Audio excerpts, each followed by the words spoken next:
his fingers. Welcome to the show. We're glad you're here. Grab a cold one, maybe a beer.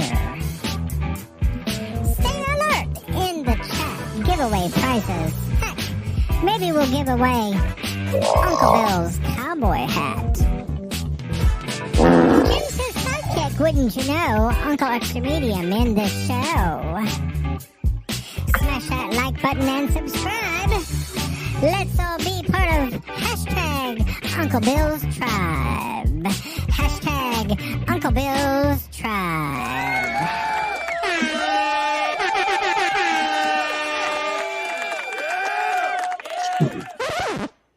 Ladies and gentlemen, boys and girls, friends and neighbors, and all the ships at sea, welcome into Uncle Bill's Hangar Talk. Chat. Nighttime sit around, get drunk thing. What's up, guys? How you doing tonight? Welcome in. We got our lovely and talented Dominic from down under. Yep. Yeah. Okay. And I am down under. You are at the bottom. Yeah. How's it Yep. smell down there? How's it smell down there? Oh, it's all right. Is it? How about now? And then over here, I know this is such a mature program. And over here we have Jim Boja.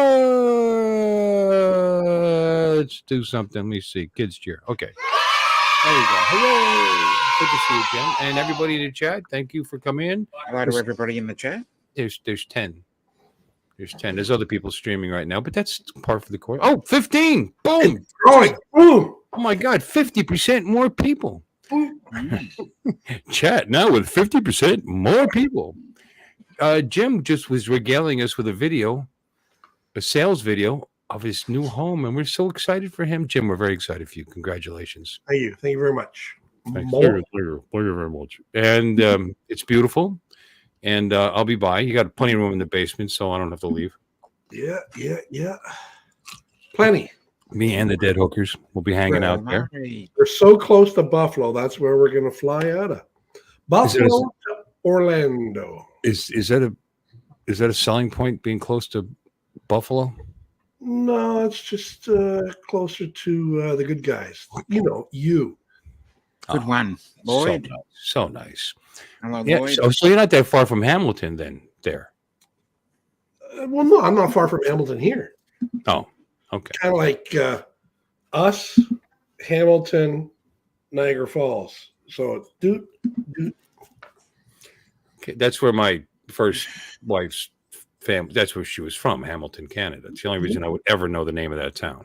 of course. It shall live in infamy. Yes. So let's say hi to everybody in the chat. How you doing, guys? We got Hello to everybody in the chat. I was gonna say hi to Chuck, but he's off to bed and have a great show. Okay. Well, we got Chris Redgeworth, who is first. Thank you, Chris. Jay Bergeron, how you doing? Call me Billy for some reason. The Joey. Joey and Billy. Joey and Billy. Okay. And Jody. Joe Shots, how you doing there, buddy? And like I said, Chuck left. So, and then Chain Dynasty with his Chinese hieroglyphics. So, I was gonna say symbols, hieroglyph. I don't know. It seems insulting. And Brett Lambo drives Zambo. How you doing, Brett? And your son. Yeah. Yeah. Send him a link. And Cool Cat and the drone guy 42. How you doing, Joe? That's Jesus. Angel? Right? Oh, Angel. Angel. Is that racist? I said Jesus. Angel Jesus. What's that difference? Jose, I don't know. Yeah, sorry, brother. I didn't do that on purpose. That just happened. And Paul Murray's here. Wow, Paul, what's up, man? He's up. Yeah. And Lloyd. I was gonna say even the old guys are awake with us, but Lloyd's even older. Hi, Lloyd. Joe. And Captain Joe, welcome in, Captain Joe. Joe, did I send you a link? I probably did. He doesn't come in anymore. But anyway, thank you, everybody. Thank you for stopping by. Thank you for all. I'm going to do a shout out to all my members. Hi, members. I should. You've got more than one? I'm very attached to my member. We have got Jim Beauchart's a member. Dominic's a member. Who else is a member? Raise your hand, everybody. I'm looking in there. Mike's a member. I think of course, Chin Dynasty. He's the king of the members. Long talks to his members. Sure. You could do it. You can do it. You could like the little train that could. Yeah. Sometimes you got to tell. What are you looking at? Jesus. Anyway. Jesus. Oh, Paul Brown's here. I'm glad you're big. Good to see you. What about Jesus? No, you said Jesus. Oh. I better not let Alexis hear the blasphemy. Yeah. Demonetized. What blasphemy? What are you talking about? I don't think my demonetized. Is it on my list here? Let me see. Your list. No, I didn't copy the demonetized over. How about that? Did we say hi to Lloyd? I did say hi to Lloyd. Okay. Hi, Lloyd. I congratulated him on being the oldest one in here. Hi, Lloyd. Hi, Lloyd. I sent Lloyd a link, actually. Lloyd a link? Link Lloyd. That's annoying when people do that to you. Hey, I sent you a link, and then if you don't come in, it's like everybody, what a dick. Yeah, what a dick. Yeah. Let me see. No, I did not. I have to do that. I have to bring the demonetized over to my impromptu soundboard. Just implied Lloyd was a dick. What? Who? Lloyd has a dick? Hi, Warren. Hi, Warren. Welcome in. Mike. There's Mike. There's another member. Yep, Mike, one of the originals. Good to see you, Mike. All right. He's my Chick-fil-A buddy. No, I definitely don't have it. I got too much stuff in here. Weed it up. It takes too long to... Boobies. Takes too long to... Yeah, you can never have too many of those. Yeah. Must be. Look at that tits. That Steve Martin routine. You ever see it? Look at it. You go to Las Vegas. Look at that tits. There must be 57 tits up there. I can relate. Yeah. That was... what album was that from? I know he had the album Comedy's Not Pretty. And he had lipstick on the cover and a wig. And it was like that. Yeah, that would be frowned upon nowadays, I guess. Because someone would get offended. Yeah, but why should you? He's empowering himself. I know that, but people get offended easily. And but I don't think that's the album that's from. But anyway. So I can't dress up as a woman anymore? Make jokes? Not allowed? Who's stopping you? Good point. No, you just be your best you. You live your best life. And that's saying he's living his best life. What does it mean? I hear people say it all the time. It sounds meaningful, but right, Dominic, rip it apart. And what does it actually mean? It's your only life. I don't really know. And there are many phrases and words that just really they just work. They're just something to say. He's living his best life. Living their best life.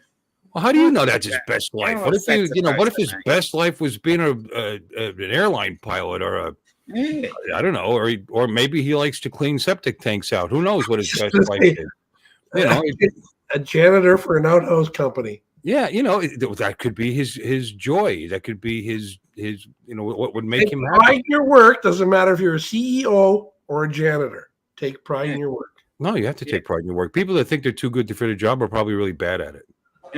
Lambo's mentioned the word awesome in there, and we can't use the word awesome. No, we've heard awesome at least 73 times tonight. We're going to do the awesome game. Whenever anybody says awesome, we're going to. I was going to say drink, but now I'm thinking hit myself in the head with a hammer. Wouldn't that be awesome? Oh God, that's gonna hurt. We were watching a real estate video of them selling the house that Jim just bought, and it's a beautiful home. But I couldn't help myself but make fun of the real estate agent. It was a nice video. He did an awesome job. Yeah. Everything was awesome. from the trim.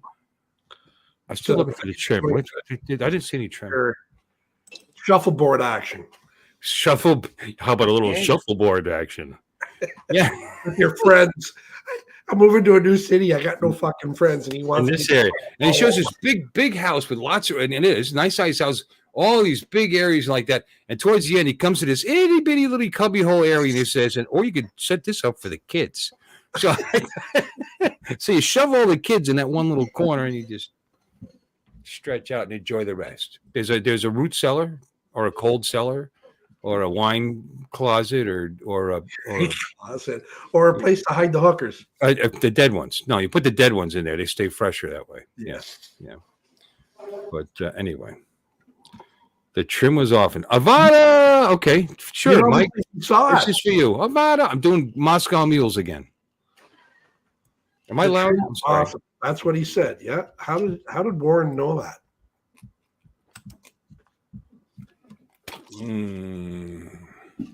I did. We're talking about the awesome trim, about the awesome cabinet door.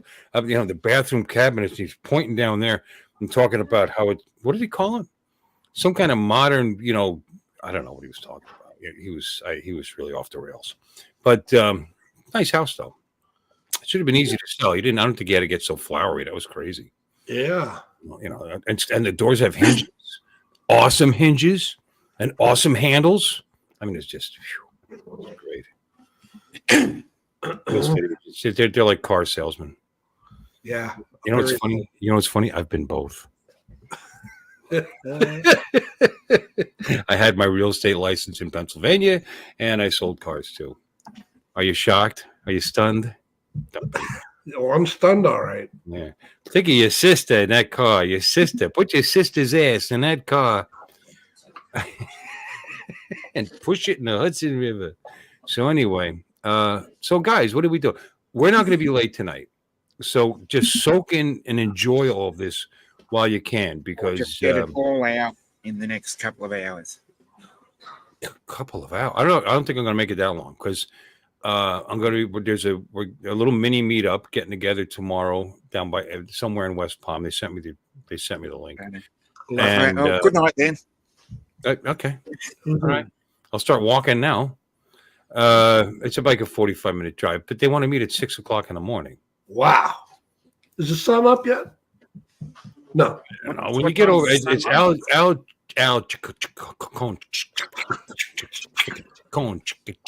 and Ray Kelly.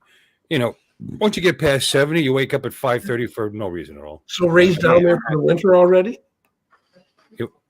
Ray's down there for the winter already? Oh, he's going to fly in for this meetup in West. But yes, he's.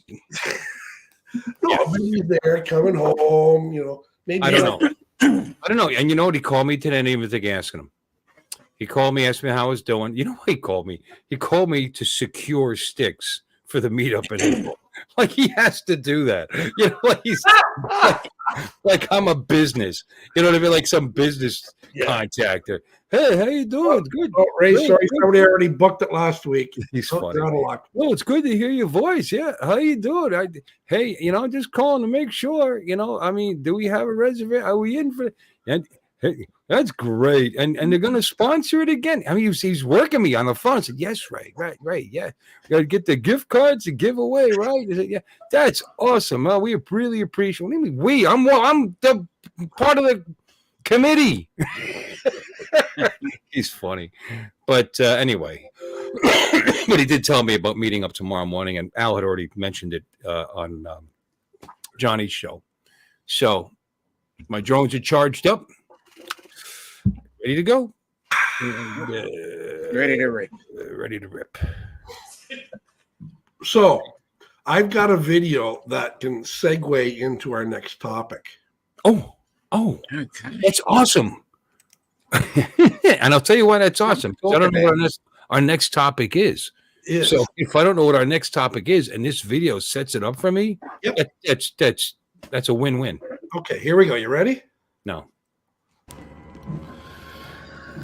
Here's a very old iPhone versus a 10,000 pound machine. Let's watch.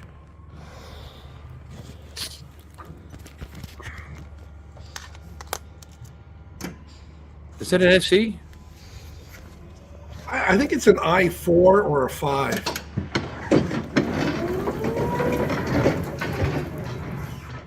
There are Chinese children crying right now. Yeah.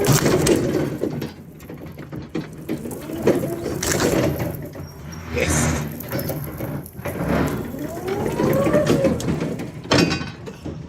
I don't think this one's going to survive, Brett. Yeah, no, I don't think he did it with metal wheels or whatever the hell that was. Yeah, it's beautiful. Yeah. We have a winner! Yep. So does it still power up? Yep. Turn it on. I don't think it'll work. Nah. So there you go. I hear you got a phone fixed, Bill. So that became the next topic? Okay, yeah, I did. Your phone. And somebody said, what is sticks? Mike, you were there.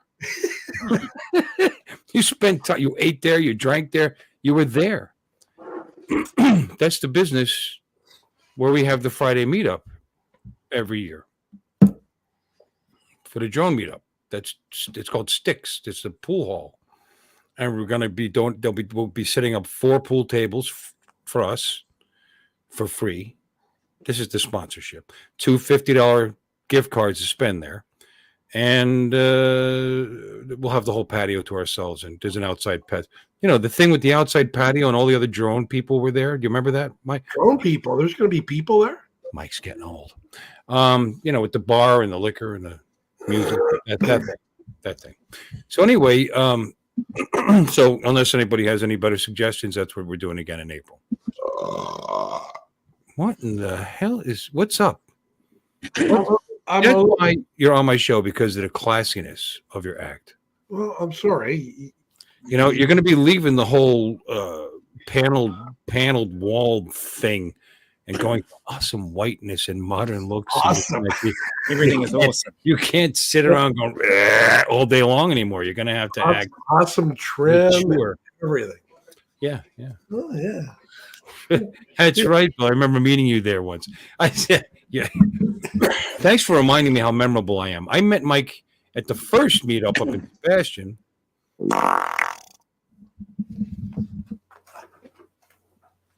To answer your question, Warren, it was delicious. Did you just say it was delicious after he farted at us? No, I'm talking. Read Warren's comment. Jordan, you got to raise your father better I than ordered that. some Domino's pizza the other day. What can I do? I don't know. I don't know how he's going to even use that microphone now. Is he just letting everything go at this point? He let it go all right. Burp and fart. Next, they're going to be puking. Imagine trying to help him move, and that's what you get as you walk up the stairs or down the stairs or This is a groundbreaking manner. program where we have people actually just stand up, turn around, and point their ass at the camera and let one rip. That's nice. That sounds like him. King Lurker is here. Yes. All right. I am so proud of myself because, yes, I replaced the screen on this beautiful. This is a OnePlus 7 Pro. It's Chinese, I know, but I loved it. I loved this phone. This was like my favorite phone I ever had, and I dropped it face first like this into a rough parking lot. Whole puncture, just destroyed it, and that's how I got the phone. That's why I got the phone I have now. So it's been sitting. It sat for a year and about 4 months. No, I'm sorry, longer than that. No, about maybe that year and a half, 2 years. It's been sitting, not being used. But it had about a year and 4 months worth of pics and videos on it that because I turned off sharing to the cloud. I just thought, it's a waste of data. You got to be connected. And then when you connect, it's upload and everything. You know, it's like, who needs that? I've never broken a phone before. Famous last words. You know, so that was my other ulterior motive to spending the money to buy a screen and spending the time to heat it up and work the edges off of it and work with those screws that are smaller than Jim's penis, and just it was just it was tough. It was actually not an easy phone to take apart and fix. This is still a modern phone. This phone is still good by today, except it's not Cat 5. What am I thinking of? 5. It's not 5. It's 4. 4G. Mm-hmm. Thank you. Yeah. Gee. Yeah, it's not 5G, but that's look at him over there. But it's 256 gigs of RAM. 12 gigs of RAM, 256 gig drive. It's still a good modern phone. And Gary, long story short, I got it to work, and I'm very proud of it. And the one negative is, for some reason, the fingerprint reader's not working. But that's all right. I don't have to use biometrics. The one missed cable that you might have gotten, it's always that. No, I opened it back up. Everything's connected. Everything's fine. I just think for some reason the screen, even though there's a notch in the digitizer, in the bedpost, it's there, but it's still not working. So I don't know. Doesn't matter. You know what I mean? It recognizes my face like that. I mean, but that was one of the positives to this phone, was how well it's, because 2019 the fingerprint readers weren't that great, but this thing was, was. I still have my original one plus one. Oh, you have a plus one? Yeah, one plus one, the original one. Yeah. Yeah. No, that's the thing that's the phone that made them. Got them going. But like I said, the 7 Pro. And what's neat about this phone, besides the fact that it's still, like I said, a powerful, this is going to be my drone phone. This will be the one that I use, and I have to keep my other phone in my pocket. And it's got a really good screen. And this was, again, one of the earlier ones to adopt having multiple refresh rates, 90 or 60 or whatever. So it's still a pretty, the Exynos 855. Yeah, yes. 855, 8-core. Anyway, long story short, it also has a feature that no other phone has had since then. It has, yes, it has a camera. No, but besides that, you see, and there it is looking right through my green screen. It has, did you see that pop up? Can you see it? Do you see that little thing pop up? This phone has no notch. Every morning. This is a notchless phone. There's no. I forgot about that.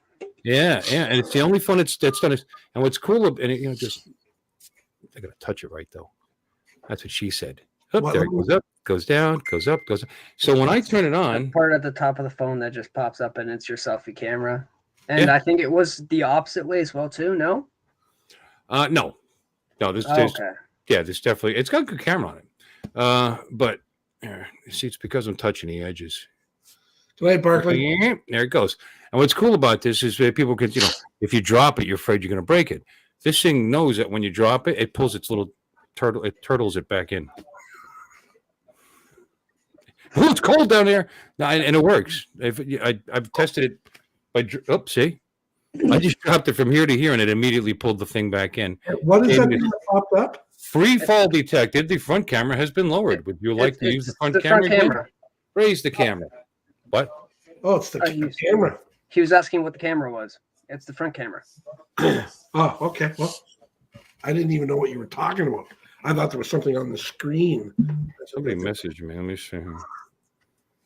Oh, I got a thumbs up from the turkey picture from Paul. That turkey's from have a great show, Bill. Yeah, thanks. Well, okay. So obviously it works because it's on Wi-Fi right now, but that's all. But anyway, I'm very proud of myself for doing it. But here's the thing. I spent hours working on it, making sure it was just right, and because it's one of the things that takes the longest is getting the old glue out, getting the old glue tape out. It's been, especially this, been in there since 2019. And scrape, and you just without breaking something, and making it nice. So that when you put it together, it's all nice and flush and watertight and all that other good shit. And I was done. Didn't break anything. Everything was working. And I was just putting it back together. And I said, oh, there's a little bit more right there in the top of the back panel, which is also glass, by the way. Let me get that just last to the crack. Broke the back. Just smashed the back, like straight down the middle. It's like, son of a. But the back was only $17. And I got the color you couldn't get from T-Mobile at the time, which is Nebula Blue. So I'm upgraded. Making things your own, so that's how it works out, right? You're a nebula. I know it's no big deal. Half you guys are probably, the bunch of you guys are probably replace screens on phones, but you know, new hobbies. It makes it yours, I right? know stuff that I could fix like 30, 40, 50 phones now because they sell you the tape and a roll this big. You know, I got all kinds of stuff now, tools. But let's power Just it. call Dominic a tool. Yep. Not today. Not recently. No. Bill's phone is a chick magnet. Yeah, because a little thing pops right up. You're a dick. Let me see. What else did he say here? The mini, or did you go big? What are they talking about, Mike? Sounds good. Night Train. Bamboo Labs for the win. Oh, new printer. Cool. Very nice. Mike's selling an Ender 3 Pro. What, Jim? Nothing. I'm just playing around and hitting buttons and just exploring life. I'm living my best life. Living your best streaming life. That's so good. That's so good. All the hoes get creamy over that. You know what? The bust of my balls. It's just a phone I really enjoyed and liked, and I really disappointed myself because I break my phones because I don't live on them. I don't. You know what I mean? Like a lot of people. I shouldn't say most. Like a lot of people do. It's not in my hand all the time. My phone. I mean, it's not in my hand all the time. So there's a much less opportunity for me to accidentally smash it. But I had a couple after work, and I went to pull it out of my pocket to hook it up to my Android Auto. When I pulled it out of my pocket, it slipped right out of my hands, and then blink. And that was terrible. Yeah, Wow. The last screen I broke, I stood up when it was on my lap, and I totally forgot it was on my lap, and it just slid down and just ended up face first. And you know when you hear that flat smack where you're just like, that made all the contact in the world. And it wasn't just I'm going to bounce over here or bounce over there. It was just right on that right spot. And you're like, yeah, it's broken. Well, the cover this thing had on it actually, raised up a little bit. So if you dropped it flat down like that, it probably wouldn't break. And, you have to hit just it a on little that bit. spot. But it was a parking lot, and it was like really rough at that spot. There was stones sticking straight up, and broke it here, and broke it here, and broke it here, and it just, then they joined together in a fun little gang and spider webbed all over it, and then it just stopped working. So I could even just use it cracked like a lot of people get away with. It just stopped working. So that sucked. I don't live on my phone either, typing into his phone. Yeah. When I missed that dual screens front and back. Which phone was that? Seems familiar. Boop, boop, boop. What's going on? Boop, boop, boop. Excuse me, but Avada. Nevada. No, it's a 70s porn video that's the background for Paul.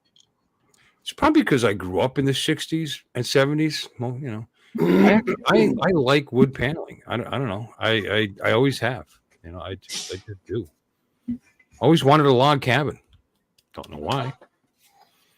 It's just I don't know. I know it's tacky, and embarrassing. I'm just kidding. People. Oh, look at wood paneling. I like wood paneling. I think it's beautiful, and that looks like expensive wood paneling you got behind you. They like the thick stuff. It's probably wallpaper. It's like that thick vinyl made it look like wood. Peeling at the top. You didn't think that?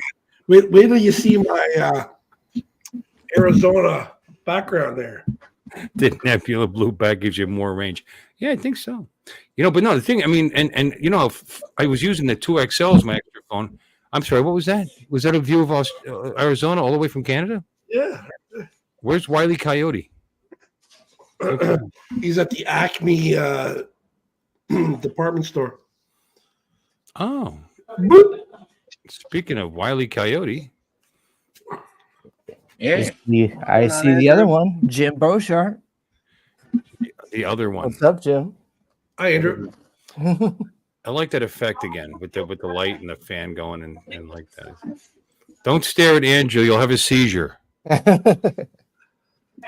Well, if I did that, then somebody might have a seizure. Is that how you get girls to relinquish their clothes? Is to have them stare into that and then you make suggestions and stuff? Oh no! Oh my goodness gracious me! Look who's here, ladies and gentlemen, boys and girls, friends and neighbors. Lord. The one, the only, Lloyd, the grubby vlogger. How you doing, Lloyd Mendenhall? Nice. I'm doing good. I'm doing You good. have your doppelganger. Yeah, I even found an old pair of glasses I had that had the yellow tint, doing the whole Hugh Hefner thing. Yeah. Yeah. Speaking about that 70s up, porn Paul? video. Yeah. Yeah, I didn't even know I still had a pair like that. I mean, I keep this aviator frame. I like it, but with the yellow tint and everything, I don't know where the hell I found these at. It's like, holy crap. They probably Well, were I can yellow. barely- They bought them. That's how old they are. The plastic's turning yellow in those glasses. Yeah. Well, they're photo gray anyways, and it's just like, I think they just, I don't know. I can't hardly see out of them. It's probably because they're dusty, but Holy Christ. Rings Oh of my porn. goodness gracious me! Another famous fella. Here we go, ladies and gentlemen, boys and girls. Michael. hey, Mike. Hey, Lord. Andrew. You're looking dark in there. Jordan. I'm a little dark here, yeah. What's going on, Mike? I'm doing good. Dominic. Hey, Jim. Mike's a member, so he goes above you, Andrew. And of course, Bill. Yeah, you got to start paying me if you want. You want top tier. So how is it down there, Mike? Yeah. Doing good here. It's well, I just got back from Katy, which is a suburb of Houston, West Houston. My daughter lives down there. Celebrated Thanksgiving a week ahead of time. Yes, Hugh Hefner's still dead. Yes. What's up, Jordan? Is it cold down there, Mike? Not really cold. I don't consider 60 cold. All right. Oh, well, it was in the 50s today, but there was a north wind coming through, and I went out ran up to the store, and I looked at, I don't need the jacket or anything, so got up the store. When I came out, that's, because in front of my house, I got trees all around, kept the wind down. I didn't realize the wind was blowing until I got out of the store. It's like, oh my God, it was cold. It's Yeah, like, you can't generally tell the wind is blowing when you're inside the store. Like, but, Yeah. I mean, it picked, yeah. It's just a general rule. I'm just saying. Generally, yeah. Well, Yeah. some stores in Oklahoma are a little breezy, so yeah, you can tell that. Well, it depends. Of course, then again, it depends on whether it's a tornado, because then it will be breezy inside the store. Yeah. When a tornado comes through, you pretty well know that it's the wind's blowing. Yeah. You know what? It's warmer here than it is by you in Texas, there, Mike. It is 68 degrees here in sunny South. That is warmer, yeah. No, Well, I was down in Houston, it was down to about 60. Dallas, I think it was at 50 last night. So Tell you, 68 is now you're getting into when you get into the 60s. If you get on the bike, you got to start putting a vest on. You got to, because if you're going 50 miles an hour, yeah, it's cold. Well, it is for me. I've gotten used to living down here, but it seems cold. But 68's nice. I feel like going outside now. It's 53 here right now, and rain's coming in. It's been drizzling all day, so that makes the air wet. It just makes it cold. that's what we have. A lot of drizzle tonight, tomorrow. Yeah. Makes the ground. I'm supposed to get your rain, Lloyd, in South Carolina. Are you? Yep. Oh, yeah. Monday night to Tuesday. What makes it Oklahoma's rain that you're getting there in South Carolina? Because that's the pattern that moves here. It starts over in California or in Washington, comes down across Colorado, rolls off the Rockies, right across. Yes, Washington. I put an R in it. Washington. I call it Washington because the Australians don't use all their R's, and somebody needs to use all those extra R's. Yeah. Got it. those lonely R's that aren't getting any attention. It's very why I call kind of you. I've called it Washington all my life. I don't know why. Well, you got a washing machine probably there too. I'd imagine. Yeah, we have a washing machine, dishwasher. Dishwasher. Yeah, We got them in Texas too. yeah. If it does the job, why not? Yeah. Well, mine Yeah, don't. ours My right. dishwasher doesn't. I I'm too cheap to go out and buy a new one. I married her. She's a nice woman. Yeah. Yeah. Well, I'm the chief cook and bottle washer in this house, so. Yeah. That's why you don't have to buy the wife a watch because the stove's got a clock on it. Yeah. So, Actually, Lloyd, how many shoes did it take to shut up the dogs earlier? do what? How many shoes did it take throwing at the dogs to shut them up? Well, actually, what it was is I didn't realize it because I had the volume down on Judy's monitor, and she was sitting there talking to Arts in my YouTube channel, yelling at me to come get her. She was thinking it was two-way. Like, no, that was the Alexa thing. So anyway, I go running. I finally realized I hear her, and that's what the dogs were raising hell about. They were coming to tell me that Mama wanted them, and I better get up off my ass and go take care of her. Damn dogs. I thought they were barking at like the garbage can or something outside. No, they were barking. Andrew, is that how you train your dogs? You throw your footwear at them? Well, some people do. Yeah, never that's does. why they don't have shoes left because, Our dogs would just ignore it anyways. They'd pick the chew up, play with it. The big dog would throw it back. Oh, yeah, after he had his way with it. Yeah. No, I typically just say shut up, and they stop for about 3 seconds, and then Yeah. until I start saying no. If you get mad enough, they shut up. Now, what kind you have, Bill? You have Shih Tzus? Would you? Shih Tzus. I didn't say shit shoes. They're called not shit shoes. Yeah, sometimes they do shit in my yard. Especially if you step in it, right? That's what happens when I cut my grass. I end up with shit shoes. Is that my shoe that just shit? What the? They're shit shoes. That's what I said. Shih Tzus. Yeah, whatever. That's what he said.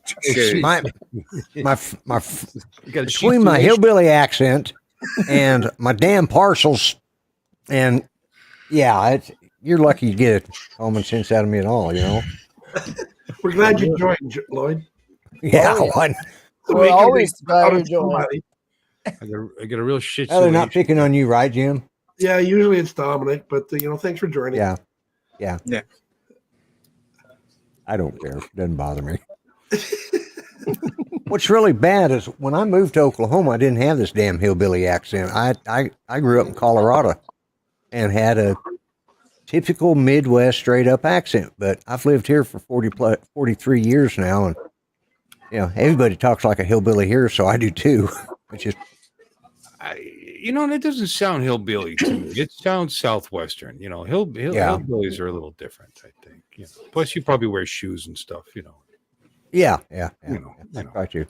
Now, my wife, she sounds hillbilly. The moonshine in the backyard and stuff. That's what my dad used to do that when he was a young man over in Arkansas. He used to run shine. Did he? Ooh. Yeah. During Prohibition? Yep. I was kidding. That was like 100 years ago. Holy smokes. Yeah, no, he my dad was born in 1912 or 1913. Well, when did Prohibition start? 1930? 29? 29. It was in the 20s or 30s. I know it was in the 30s. Yeah, it was during the Depression. I mean, how stupid was that? Yeah, well. The country's depressed. People are jumping out of buildings, and the first thing they do is take away their damn booze. I mean, what the hell's wrong with those people? They didn't take away shit. People were still drinking. That's right. Yeah. They were still drinking. They're just drinking poorer quality. That's typically, but High octane. Yeah, bathtub gin, baby. Yeah. Yeah. No, Dad ran shine when he was a young man. Him and my uncles. There's 4 brothers, and they were all in it. So, and probably another 6 or 7 of the cousins that were involved. So, over in Arkansas, in Missouri. Oh, Mike says he's down to freezing tonight. Yeah, well, we're at freezing right now. Yeah, 0 Celsius, 32 Fahrenheit. That's pretty cold, Mike. Yeah, it is. It's really not. 22. Not for Canada. Wind It's chill. getting no. there. It's That's getting not cold. That's chilly. there. It's Mild weather. Jacket So- weather. Still t-shirt weather, walking the dog. 22 is 22 flip flop weather, Jim? Sorry? Is 22 degrees considered flip flop weather? When you say 22, are you talking your Fahrenheit? Yeah, Fahrenheit or Fahrenheit. Celsius. Yeah, 'cause Celsius, yeah, 22 is flip flop weather. Yeah. Sounds about right. Sounds about right, 22 man. Fahrenheit, I start wearing long pants. Ah. You're lying.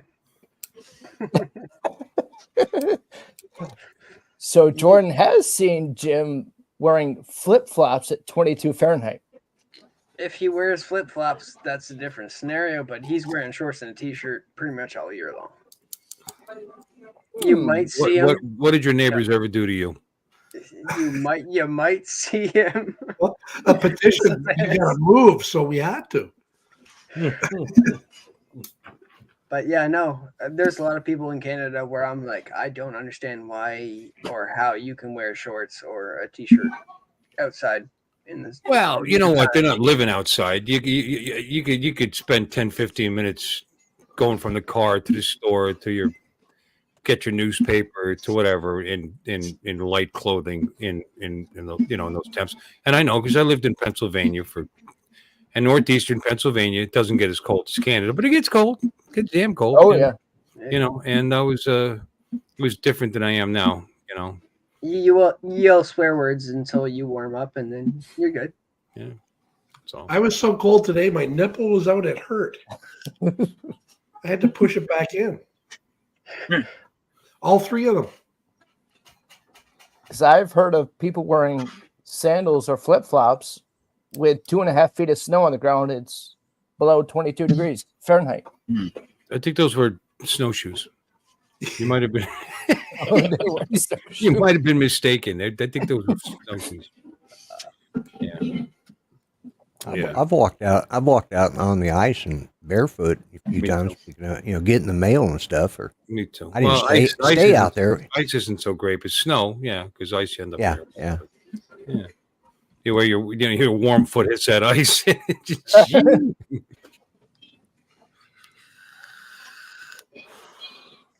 Yeah, you just got to walk fast. Yeah, it's refreshing. I see a friend Yeah. step off the porch.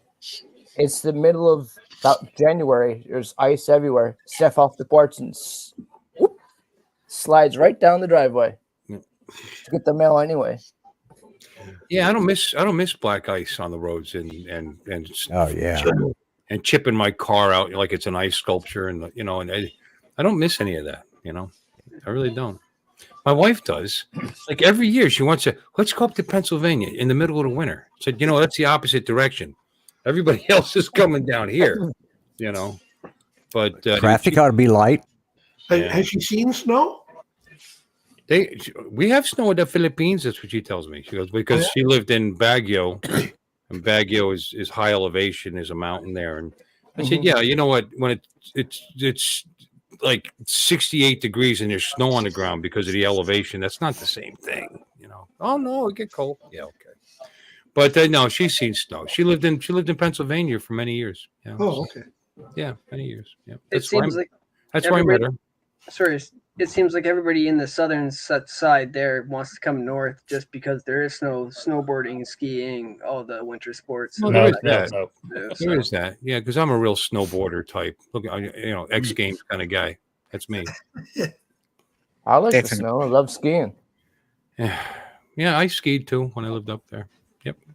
I actually was a card-carrying snowmaker at one point for a part-time job. Middle of the night, tromping up and down up the mountain, making sure the hoses were hooked up, and it had to, if it stayed below 15 degrees to actually make the snow. You had to monitor all that and like that. And on top of that, wintry mountain in Canada. I've only skied once. Yeah. But I made snow. It was pretty cool. It really wasn't. So you're not a fan of skiing, Jim? Not skiing, no. Younger, it was just hockey. Would you still play hockey today? No, I've got too many Army injuries. Ah. You play hockey, Andrew? Nope. Topsail hockey. I've had 2 knee Ice hockey. operations while I was still in high school from hockey. Hockey on the driveway, but not on ice. Field hockey. Nope. Yeah, we did that with the you had the round ball and the hockey sticks and like that. Street hockey we played, and we actually you could use a puck too because the ball was a little out of control, But there was actually a puck that you used in the courtroom's out of control. And the courtroom's out of control. You can't handle the puck. There was basketball courts were great for that, because there was once upon a time that we had this. What was it? Did they have 2 poles holding the damn backboard up back then? I don't know, but I know there was 2 poles on each end, and we'd use them as our goals, and beat the shit out of each other. It was fun. It fenced in, so you didn't have to go chase the puck or ball. Right. That's exactly right. Were any windows broken? Yes. Yeah. We went to the public school. Yeah. No, we didn't break any windows. No, that I can recall. No. It wasn't baseball. Playing hockey, we did hit some windows with baseballs, but and stickball or a golf ball. We golf a lot in the street. Play golf. Street golf. Street golf. What street golf? Golf in the backyard, Jordan. Whoops. What, Jordan was driving golf balls from the backyard? Well, not driving, but chipping and rabble rouser through the kitchen window. Oh, that's not good. Did you slice it? Hooked it a little bit. I figured. Got all of that. Yeah. Fuck. We played stickball, touch football as kids, flag football, touch football. Whatever. We didn't play flag football, touch football. And when we really hated kids, we'd actually play tackle in the street. Yeah. Yeah, to show how tough we were, Why not? Then get home and get my mother with the ripped jeans and like, son of a bitch, and she'd make us wear them like that. And that wasn't cool back then. Yeah. Especially all the blood all over. But yeah. Yeah, we used to play football on the street all the time. Oh, yeah, we did too. So, what position did you play, Lloyd? Any position they'd let me, if they let me on a team at all. Left out. Yeah. Wasn't sure Yeah, left out. Wasn't sure if you had a specialty, like quarterback. No, man, this is street football. Whoever get hold of the damn ball would run with it. It's just like, this is the old days where you didn't have, this is street football. It was most of the time ended up in a fist fight anyways, because, because it's supposed to be touch football, and like Bill said, it ends up being tackle football, and then somebody gets pissed off about that, and then, it turned, just what kids did back in the... Usually the fighting was, you didn't touch me. Yes, I did. And then you get into this. Yeah. Yeah, there is that. Yeah. That's why the flag thing was a good idea, because you've ripped the flag out of the pocket, then you can't, you didn't take that out of my pocket. It's in my hand. You didn't take that out of my pocket. Then you look even stupider than you are. Hi, Don. Oh, Hey, Don. Hey, Don. Guys. Hi, Don. Don's driving home.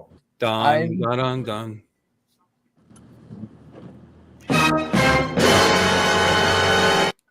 Oh, now I see you.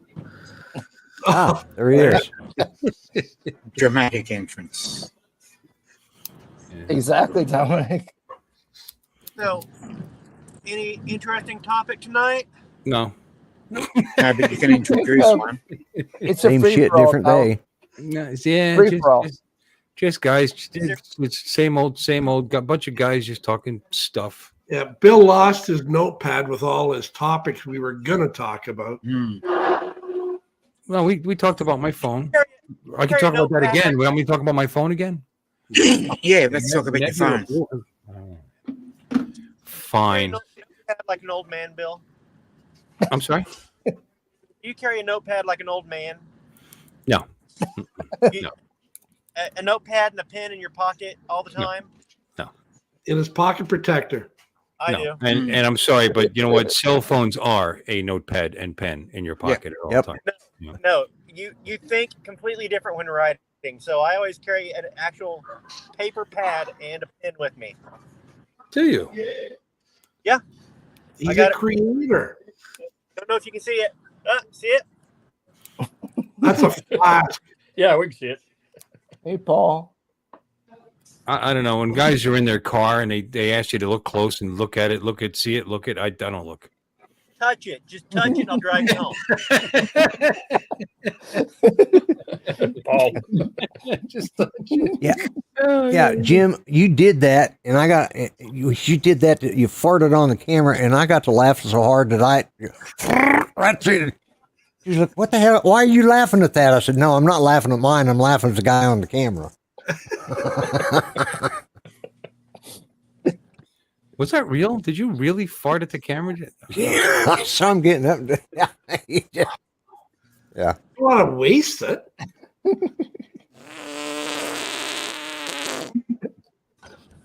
What have I done to deserve this? Okay. There's no reason for me to tune in tonight. Are you gonna stop in the house and come in? No, I'm gonna. My daughter is home this week with my grandkids, Okay. and so they might be asleep by the time I get home, and they are sleeping downstairs Oh. where I Oh, online from.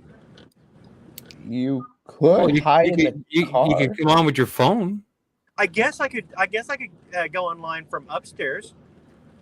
or from your beautifully done new back porch. Or how about this? You stay in the car, just park under a street light. By the playground. Yeah, Yeah.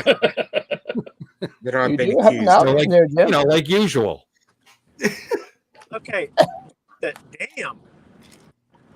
Somebody just came Done. down a parking lot and jumped out into the road without even slowing down. No, don't do that. How many grandkids you got, Don? I have 2 and 1 on the way. Okay. Wow. He's old. I was just gonna say, you're old. Congrats, Don. Yeah. I have 22 with one on the way. You're really old. I've got one of the 22. way. Exciting. First one. Yeah. Oh. My oldest granddaughter on the 14th of this month turned 35. Wow. Well, this is That's your oldest daughter? 35? No, that's my oldest granddaughter. Oh, granddaughter. I was going to say. Yeah. Yeah, hell no. My daughter's Trying daughter's to compute. 53. I had to stop and think. so you have greats? Oh yeah, we got 11 or 12. After they get to be great grandkids, you stop really counting them. Yeah, I think we got 11. The oldest great grandchild is 16 now. Yeah, I didn't catch that at first. Yeah, 11 or 12 or 7. I think. don't know. There's a bunch of them. Yeah, great grandkids. I've got last count was 11, but I may have more than that. I can't. Yeah. One probably. I just feel the love just dripping out of your mouth. Well, 22, You got a lot of 23 grandkids. grandkids. Yeah, that's For when you have a brain like cottage cheese. I said I had 22 grandkids and one on the way. My mistake. I have 11 great grandkids and one on the way. I got another great grandkid, so that's what I was trying to figure out the number. So I'll have 12 great grandkids That's what confused you. in January. Got it. Well, happy birthday to your daughter, Lambo. My youngest Billy turned 88, 35 last June, by the way. So we're all kind of old, I guess. Christmas is around. No wonder you're grumpy. Yeah. Oh, Yeah, exactly. Oh, so Dominic, how many grandkids you got? You're right. You're right, I got Mark. 2 cats. You got Yes. 2 cats. Look at you, just living your best life. Yeah, I know one of them is orange. fuck's sake. One of them's orange and likes to show off her anus. That's the Oompa Loompa cat. Well, I'm gonna go fill my drink. You guys can continue this without. Yeah, we'll just talk amongst ourselves. Yeah, talk amongst yourselves. Talk about Lloyd's grandchildren some more. Don't ask me to name them. Mark, know. who do you mean? Yeah, Lloyd, we want name and ages of each. Okay, Including that's one. names. That one's called 1. That's 2. That's 3. That's 4. Well, yeah, I can name the 5 oldest ones is Ashley, LJ, Colt, Olivia, and Judith. And then the next 2 down below that here in town is Brody and Ethan. Then my son in Colorado, he's got 10 or 11 kids. Hell, he doesn't even know all their names. He just calls them 1, 2. That's what my mother used to do when we were kids and we'd get into shit. She'd go, Billy, Billy, Jimmy, or whoever the hell you are. He's got a daughter that's 27 or 28, and his youngest is 3. Wow. Yeah. So, Wow. and his oldest boy is the one that's having the great grandbaby. It'll be his first grandchild. So, he's all excited about it. Like, poor kids. The grandchild's going to have an uncle that's only 3 years older than him. So, it's going to be weird. Mark's got a good comment. And remember, which grandkid belongs to which kid? Yeah, I can do that on the 3 here in Oklahoma, or 3 that were here. Yeah, 3 kids here in Oklahoma. I can remember all their kids and their kids' name. I can't remember all the grandkids because, I don't see them very often. The ones in Colorado, hell no. It's just and I get online and do Skype with my son in Colorado. We'll sit there and talk for a while. These kids are just coming. Hi, Grandpa. Hey, yeah, good to see you. I keep telling him, I said, would you send me a damn picture with all your friggin' kids and put their name under each one of them so we know which one's which, Or put their names on the back. No, I need it under each one so I know which damn kid it is. Hell, turning it over ain't going to help me at all. I got to have Forget by the time you turn it back. Yeah. That's right. Sorry, go ahead, Lloyd.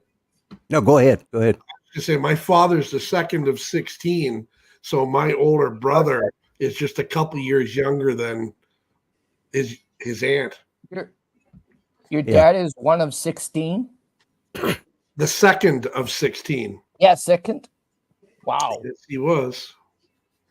And my mother was the oldest of 9. So Jim, you are one of how many? I'm the youngest of 3 in my family. 3? Okay. You come from a big family. Jordan's the youngest of 2. I've got first cousin. I had one first cousin that just turned 90, and I've had first cousins die from old age before I ever, they're 50 years, 60 years older than me. Yeah. Yeah, my grandparents only had 3 grandkids and 1 great grandchild. My mom had 11 brothers and sisters. First 2 passed away with the yellow fever in the 1918, 1920. But Right. then again, all the others lived to be 75 to 99. And get this, I have an aunt. My mom was born on the same day as her sister 9 years later, on the same day, on the farm. And I have another aunt that she's 92 now. She's the last of the remaining aunts and uncles that side. that she's 92 and she was born 4 years on the same day as one of her brothers Wow. in the farm. Mike, if you have family-related questions about ancestry, ask her now. Andrew, this has to do, and everybody, this has to do what German Catholic farmers do at certain times of the year after Right. harvest. Exactly. Okay. They put When you the have two time sets of uncles and aunts the same day on the farm, born several years apart. to mark it on the calendar. To the day. Hey, look You've what's heard this, coming Bill. up. I've told you about that, Bill. Good. Look what's coming Is up. this Mike? Is this? I may be getting it mixed up, but is this the aunt that's your sister, or this a The sister? one that's a nun. She's in Jonesboro. Yeah, She's yeah, a laughter maniac. Yeah, that's what I thought. Yeah. Your aunt and sister. Yeah. Actually, she joined the convent when she was 16, but her older sister, one that's about 12 years older, joined when she was like 28. And she passed away 20 years ago. The older sister did. Yeah. I also had a great aunt, though, that she was a nun. She taught first grade, a little town south of San Antonio called Beeville, for 65 consecutive years. Wow. She taught great grandkids of some of the kids she taught in first grade. Wow, that's Did amazing. she teach you? No, not me. I went down there. Mike's unteachable. Yeah. In Beeville, were one of the that's where they did some of the pilot training back during World War II. Was in Beeville, wasn't it? Yeah, I think so. Yeah. Yeah. We had bases all over Texas, you know. Oh yeah. Yeah. I mean, everywhere you go. Some of them are closed up now. Yeah. Actually, speaking of World War II, I saw my favorite World War II fighter plane fly like pretty much right over the bowling alley the other day. The P-51D Mustang, all dressed up. All dressed up in their military regalia with the star and everything. It was sweet. There was an air show at the Wickham Field, which is right, like a mile and a half away, and that's why you can't fly drones at the bowling alley, unfortunately. But they were flying right overhead, and that was. I wish I had my camera, my phone out at the time because he was close. It was like, oh my God, there he is. But they put on quite the show. They had F-22 zipping around, and they had some World War II stuff, and they put a nice show on. Yeah. That's pretty cool. Yeah. We must have been having an air show here, I don't know, about 3 weeks ago, because, man, there was a bunch of, and I'd say they were either, and I didn't go out and look at them, but I could hear the engine, and it was either the P-51 or the, what is it, P-47? Well, there's a big difference. The twin engines on the P-40. No, P-40? P-38 No. light. The 38 had twin engines. That was That's it. 38 Okay. was the Lightning. Too. Lightning. Yeah. So, 38. But the Thunderbolt was the P-47, and that is P-47. massive. That's a massive fighter plane. Yeah. And Well, like I said, I didn't go out, but man, there's a couple of them just flying patterns over our house. Like, what the hell? you don't What see they do? Shoot? Thunderbolts. Did they? I'd love to see one in person. Yeah. With the windows shaking, Lloyd? It was getting, they were flying low. I was like, what the hell is that? So, Yeah. The prop planes are loud, but they're nothing like the jets. I mean, it was really loud in the bowling center. And you know how loud a bowling alley is. Yeah. It was, Good night, I Paul. worked on the Thunderbolt too. Hey, Paul. What's Not that? Paul. I said I worked on the Thunderbolt too when I was in the Air Force. Yeah, Thunderbolt 2. Yeah. Yeah, the jet. It's the A-10. Yeah, Warthog. Yep.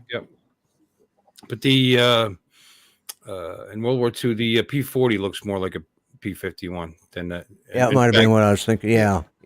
That's right. the Warhawk, the one that the Flying Tigers put the Right. Yeah. teeth on, which they copied, by the way. I think from the Russians. People don't know that, but they made it famous because they kicked ass, but with an old plane. But in fact, the P-40 and the P-51 look similar for a reason. That North American was, they were tasked with making up the difference Right. because they couldn't produce enough P40s for England. Even though England wasn't crazy about them, but they would take what they could get at the time, and that's when they came up. They said we can do better, faster, and Right. started with the P40, and then eventually it became the P51, which was Right. just heads and The cat's ass. it was, yeah. Yeah. Well, it became that when you put the Rolls Royce engine in them. I mean, they were already good with they were already better than the P40 with the Allison engine, but they became even better yet with the Merlin engine, because they were able. There was a dual what do you call it, charged. They were able to go faster, higher. The Allison engines were good for 15,000 feet and below, and then once they got above that, they started to lose power. Anyway, it's all boring stuff for most people, but I find it very interesting. Not us pilots. Yeah. I like the Lightnings, though. I think they're very cool. That was a project of Howard Hughes, matter of fact. As weird as it sounds, as weird as it sounds to say, warplanes had really cool, livery. They just had very nice paint jobs and stuff. Tom. Hey, Tom. Hey, How you Tom. Kind of cool. Other than that, I just dropped in real quick just to say hi. Wish everybody a great holiday. Yep. Lucky me, after 3 successful years, actually 4 successful years almost, of avoiding COVID, we got it. Congratulations! Yeah, so Speaking of saving those R's, they had years. They didn't have years. They had years. years. Save the R's.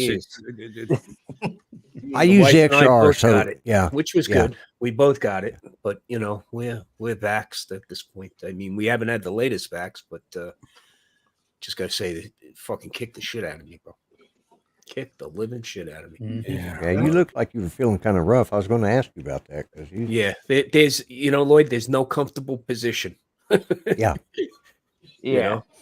And if you want to feel like an old man, when you basically are an old man, this really brings it home, I'll tell you. I've always said that there's no comfortable position. There is no comfortable position. But, just make it work. Make it work. Luckily, I feel I'm on the. I've already hit the peak, and I'm on the slide down now. So, yeah, you're running a fever at all? I was. I kept on checking with the pulse oximeter too to make sure I kept my saturated O2 up. That's been okay. I got my own health issues with the heart, but so far everything's okay. The doc says they didn't want to give me the drug because they didn't know how it would react with my other meds. And my wife is already 3 days in, so they didn't want to give it to her either. Mm-hmm. So we just bore the brunt of it. That's all. So she's probably a couple of days before me, 2 to 3 days before me, and she's about 95% right now. So good for her. Just have a few more days to go. But what's getting me crazy is cabin fever. That's what's getting me. Oh. Well, you got plenty of video. Well, I don't have my Pocket 3 anymore. What? What happened? Send it back. I have to send it back, and that's still an ongoing ordeal, which I've been highlighting online. But the best feature one of the best features, I would say, because the camera is an awesome camera, and it still worked actually. But the big problem was that great feature this new Pocket 3 has, that swivel screen, is also its biggest liability.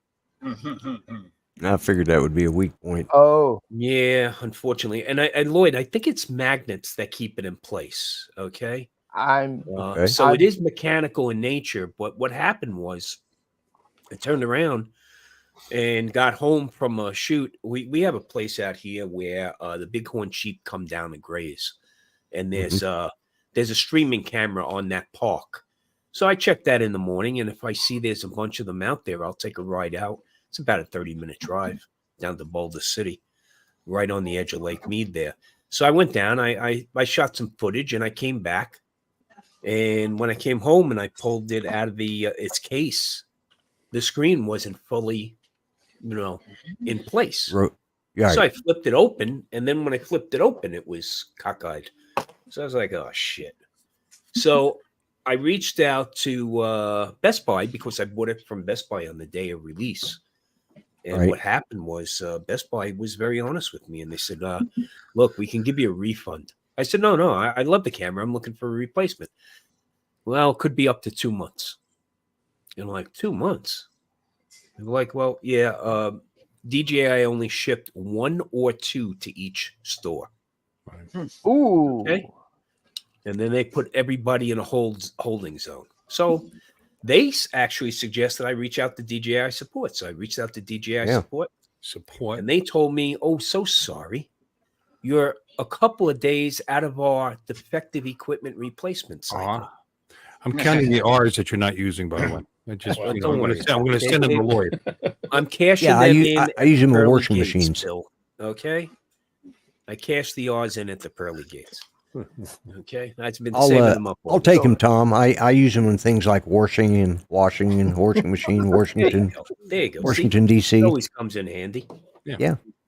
So the only thing, a similar incident happened to me a few years back when the Mavic 2 Pro came out, and it had a problem with swollen batteries. So I gotta always have a half a dozen batteries for each drone.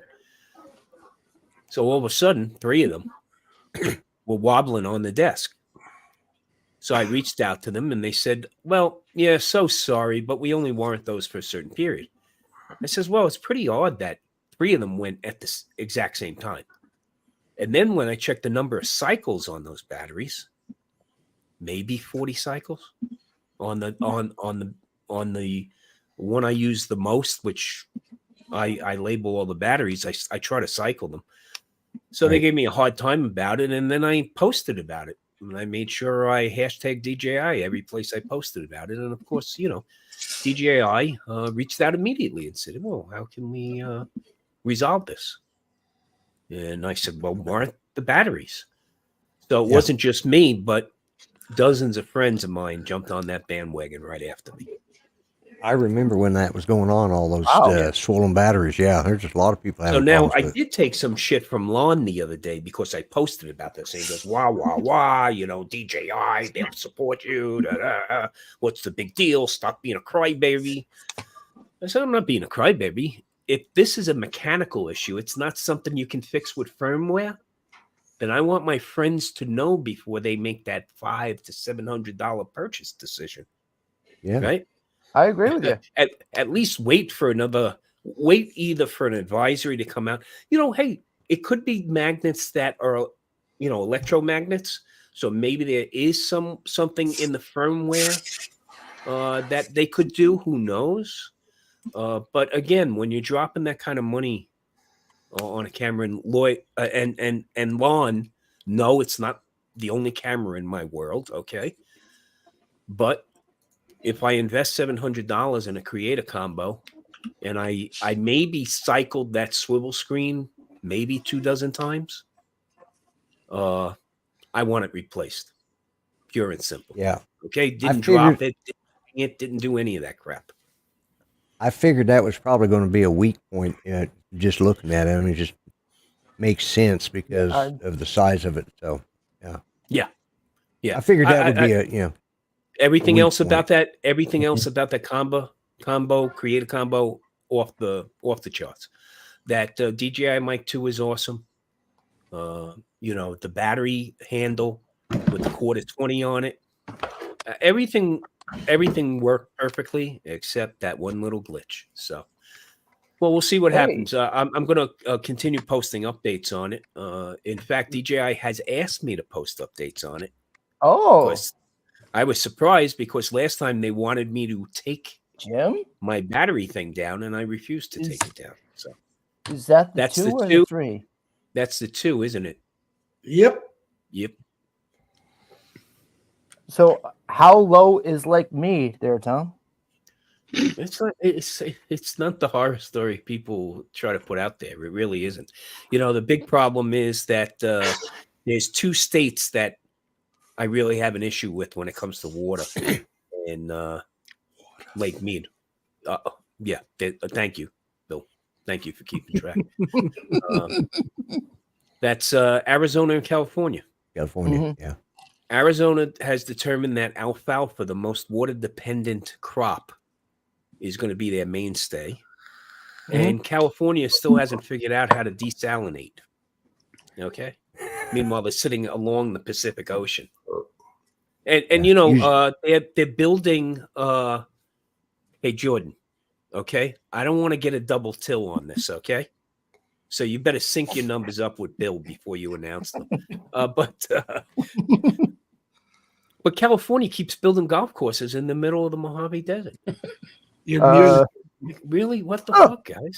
Sorry. No, we're actually. I'm sorry. If they would learn how to desalinate, you could say Crimea River, and then they could literally do it. They could. They could. Yeah. What's that, Jordan? I'm sorry. That's 6? Oh, it's got to be more than 6 by this point. Way more than 6. I was daydreaming. No, Jordan, 6 I'm- is a single sentence for me, yeah, dude. 26 probably. I'm sorry. It's quite all right. I know That's where you came strange. from. Building a golf course in the middle of a What's that desert. supposed to mean? You know what that means, Jim. By the way, Andrew, okay, when I go out to a location called Dolores Water Park, it's an abandoned water park in the Mojave Desert. It's along Interstate 15, and it's probably close to 2 hours into the California side of the border. And from there, across the road on the other side are these private communities, these private water skiing communities. Water. Okay. Now, you just missed 4 or 5 of them just in that one sentence. But Yeah. If you're not, look, I told you at least a half a dozen percent. California. There's no R in California, apparently. But please continue. I'm sorry about this ridiculousness. Continue. But yeah, there's this location, and you can actually check it on the map, where there's these long finger-like lakes, and you look at them on Google Map, and you go, "What the heck is that?" So I drove over there. It's a private water ski community. They, in the middle of the Mojave Desert, they built these long finger lakes, and the houses around them. It's all private, and water skiing in the Mojave Desert makes Why not? complete sense. Yeah, nothing. Yeah, why not? Sounds like an interesting experience. Well, It they might actually in Nevada, okay, they pay you in the Las Vegas area, Clark County region, they pay you to remove decorative grass. So, Oh yeah. I have grass in the backyard, but it was made by man. Okay. Yeah, well, you think it's strange to have golf courses in the desert there, Andrew? What do you guys do with your deserts in South Carolina? Parts of South Carolina I've been to, so There's no deserts. well, in South There's no desert, South Carolina. They got to do something with it. What are they got to do? Ice skate? Why not put a golf course there? What the heck? Put a golf course there. Put a golf course there. Why not? I got to give Tom deserves credit on a few R's because he did. Because I was listening real close. He did say private with an R. Almost. Yeah. Well, kind of. It was Well, yeah, Roy, it's a little. Roy, Yeah, Roy is not R. I mean, but it's close. Private. yeah, it was. Yeah, I was just trying to help you out, Tom. I appreciate it, Lloyd. Look, this is something that travels with me everywhere, Lloyd. It He doesn't- said Arizona beautifully. Though. He did say Arizona beautifully. I did know. Yeah. Arizona. That's all right. Yeah, if you They were put making the fun of R me when up I first front, got here, it's a so lot yeah. easier. Yeah. It's okay, Lloyd. Lloyd, I lived half my life in a firehouse, man. You think this bothers me? Yeah, I know, right? You should sit around. You should sit around the kitchen table in a firehouse and see how thick your skin is at the end of the Yeah, day. yeah. Okay? And you worked there, and you still couldn't say fire. No, Fire. of course No, not. No, Bill. I said it like everybody else did around that same table. Okay, so it's all relative at the end of the day. Okay. I grew up in that area. I realize I spoke the same. Yeah, way. but I still do sometimes. It depends how drunk I am, or exactly. angry. That's Or if when I reality spend kicks in. more Right? than 5 minutes on the phone with my brother. That's when your true side comes out. Yeah. Yeah. My brother. Well, after talking 10 minutes with the old vice principal of my high school, then you get real Boston accent, like Tom. Boston, I know he's just Bronx, I would say, is a little thicker than Brooklyn. So I always found Bostonians to be a little next, thicker. Yeah, if you put a Bostonian next to a Brooklynite, you'll be able to tell the difference. Plus, we have better pizza. Brooklyn style pizza. True. Yep. They just sound like Yankees to me. Anybody north of the Red River. Yep. Yep. That's a definite. And by the way, Lloyd, I'm not a Yankees fan. So there you go. So you're a fan of Big Papi? No, I was a New York Mets fan. I grew up in Queens. So I was the weird one. New York, the New York Mets, the New York Rangers. Well, you're in Queens. There was nothing weird about being a Mets fan living in Queens. No, well, the thing is, my father was a Boston Dodgers. Brooklyn Dodgers. Wow, really? Okay. Oh man, I hadn't heard about that team. They teams move around a lot. You never know. So when they moved to the West Coast, my father was adamant he was not going to be a Yankees fan. In fact, he took me to my first Mets game at the Polo Grounds. Okay, which was directly across the river from Yankee Stadium. But that's where the Mets played their first year until they moved into Shea Stadium. Yeah. Now they're in Didn't know that. Andrew, you do know that the Yankees played in the Polo Grounds too before they got their stadium. Mm-hmm. Yes. Yeah. Just so you did know that, Andrew? Yeah. Did you? Question is, did anybody play polo in the Polo Grounds? No, it was actually before the stadium was built. It was actually the grounds for polo matches. So you are right, Lloyd. Yeah, I'm pretty sure that's what they called the Polo Grounds. Yeah, but where you can get a string of Peloponese. But now we have at least a string of. Now we have a Major League Baseball. That's from the Honeymooners. Major League Baseball team moving to Las Vegas also. So that's good. Are you looking forward to that? I'm not looking forward to anything moving to Vegas anymore. I'm already here. The rest of you can't. That's it. The doors are closed. Enough. Enough. Get the fuck out. I tell you, people brag about how many people are moving to Florida, but it sucks to drive here now, especially in the winter. It's turned into Northeast New Jersey or Long Island. You know what I mean? It's funny you say that because neighbors on the corner had recently moved. They moved to Tennessee, and when we became fast friends. So I asked Bernie, I said, why are you moving? Isn't it great out here? And he goes, I can't take this goddamn traffic. Yeah.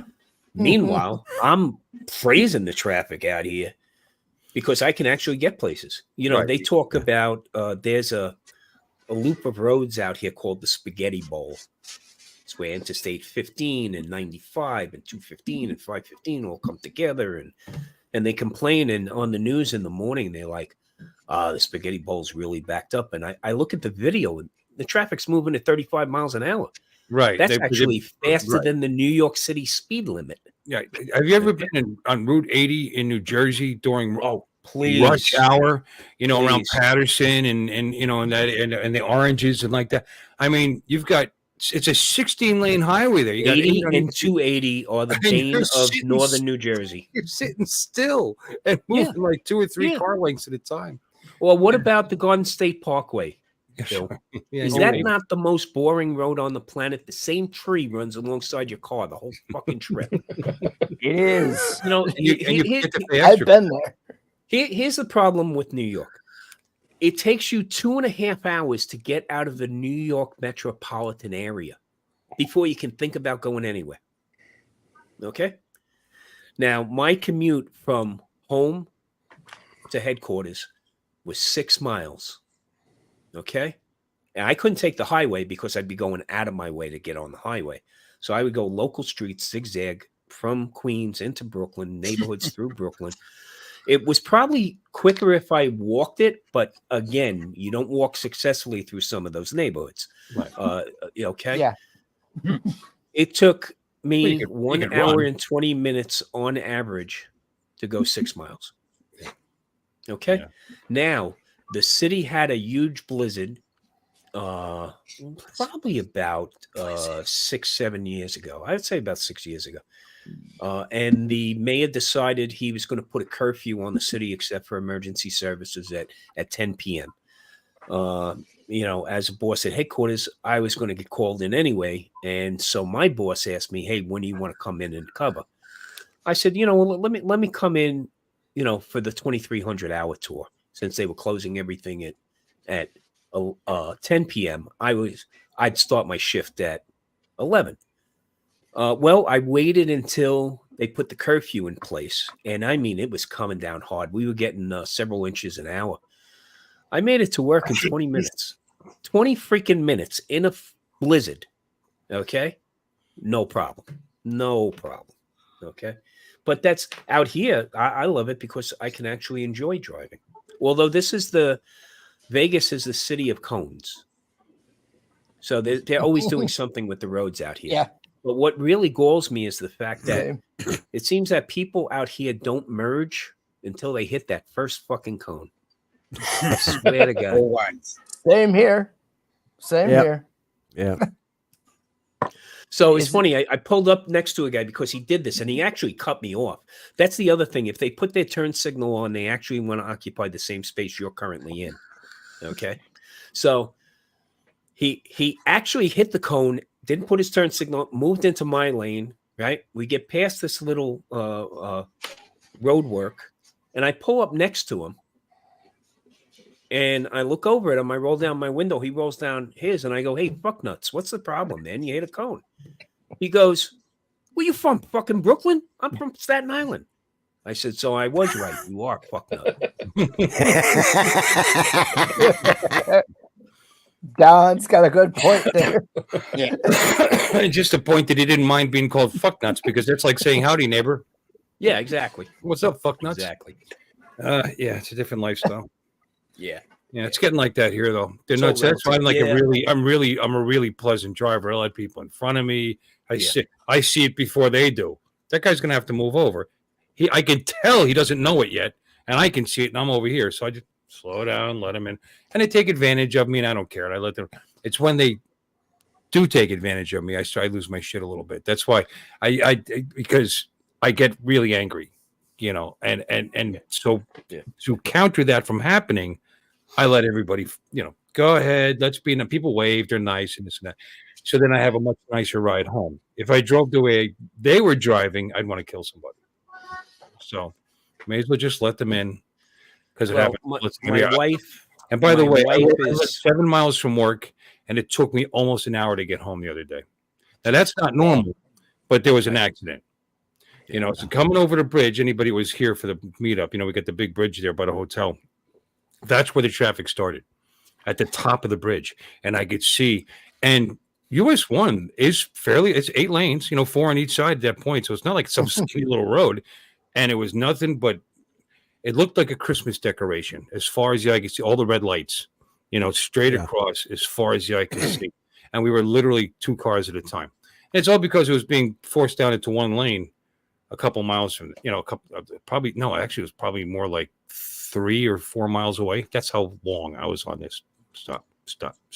Now, if everybody wasn't an asshole, this line could have went faster. Just take turns. Let each other in, but they just don't. It's amazing in Europe when there's an accident or they hear sirens. Actually, the left lane moves to the left and the right lane moves to the right, and emergency vehicles can get right down the center. Right down the middle. In New York, what they do is they ride right on your freaking bumper. Okay, if you're going on a job, lights and sirens, they're riding on your bumper. I had a funny story when I started on the job. I was working as a medic up in the South Bronx, and I took an overtime tour down in Manhattan with one of my academy buddies, Mikey Fox. He was working a tactical patrol unit in Midtown Manhattan, and he was working the midnights. Even midnight in Midtown Manhattan is nothing but freaking traffic. And so I'm putting my gear on the rig, and I notice he's loading in a case of white spray paint into the back compartment. I'm like, Mikey, what's up with the spray paint, dude? Are we going to tag some shit? During the night, he goes, no, you'll see. So now we're on Fifth Avenue. We get a job for a witness cardiac arrest. We got about a 30-block roll. And so he starts going. He's driving. I'm teching. So I'm just sitting in the passenger seat. And he's moving down Fifth Avenue. A lot of traffic's getting out of the way. But Mike goes, if I yell brake, hold the fuck on. And I'm like, what? And he screams brake. And the guy fucking jams on the brake. And then we get smashed in the rear end. And then Mike goes, okay, cool. And keeps driving. And I'm like, what the fuck just happened, dude? Well, a cab, a yellow cab hit us in the back. Okay. We drive. We get to the location of the job. There's another unit on scene. They were going to take it. They were also medics, so we didn't have to transfer care. And we went into the hospital with them, so 2 medics could work in the back. One could drive and one could drive the other rig, right? So we get to Bellevue Hospital. I do the handoff with the patient inside. I come back out, and now I know why Mike's got the white spray paint. He's spraying our steel bumper in the back, originally white, back to white from yellow from the cab. Okay? So that was Mike's way of saying, you see where it says keep back 200 feet? We fucking mean it. Mm. Yeah, those old checker cabs, especially the old ones. They were made by they were made by Checker Auto Company, and those things were built like a friggin' tank. They were tanks, bro. They were tanks. Yeah. You could fit an entire bachelor party in those fucking cabs. Yeah. Yeah, they were huge. Yeah, and they had the pop-up jump seats in the back also. Right.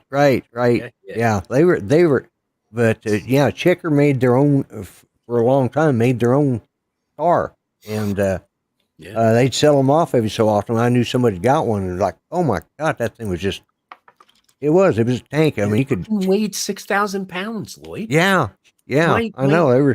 My huge pickup truck weighs that. Right. Yeah. I had an 81 F-150 4x4 with one of the oak beds, the step side with the oak bed, that old farm looking right thing. Yeah, whoever had it before must have used it for towing, because welded to the front of the front, full frame obviously was a heavy pipe, and the bumper was like decorative because it was a steel bumper, but they used U-bolts to hold it to that pipe, and the back was a, I don't know, custom or homemade, whatever, was this really heavy diamond plate, welded. So this thing literally was like, you would be like hitting a tank. And I took that to New York City to go, actually the Bronx, to go to a Yankee game. And this was nobody tailgate. You hit the brakes. Nobody wants to hit that beat, because first of all, you don't give a damn if you're going to damage your truck.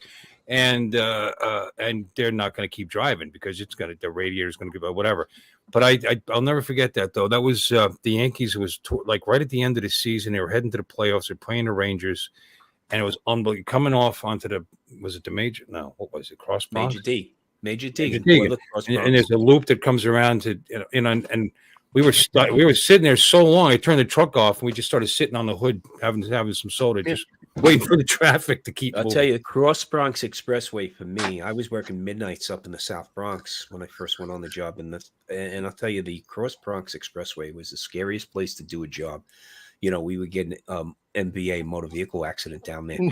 And you're basically down in a trench by like a Jerome Avenue, that area right there. And we would actually park the vehicle 150 to 200 feet away from the accident.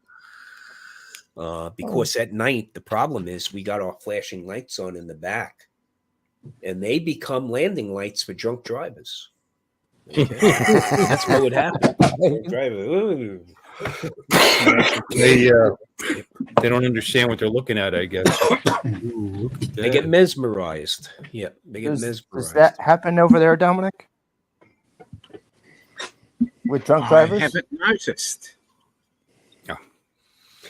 What I else don't was think cool so. about that was when we finally got down there, finding parking was just unbelievable. When I didn't have to pay to park. There's an island. Don't ask me what road this was. There was a T there, and there was an island with grass. Right, kind of high, the curb, and there was cops telling people where to park. I looked at that. He goes, "That's 4-wheel drive, right? Yeah, park on top of that." And that's where I parked, right in the middle. You told me to, right in the middle of the island in the traffic. It was beautiful. It was really close. New to York the City cops, make it up as you go. Yeah. They said, "You pull it up on there." Yeah, no problem. Make your own spot. Yeah. No, he told me to. Hey, Yeah, hey. What the hell?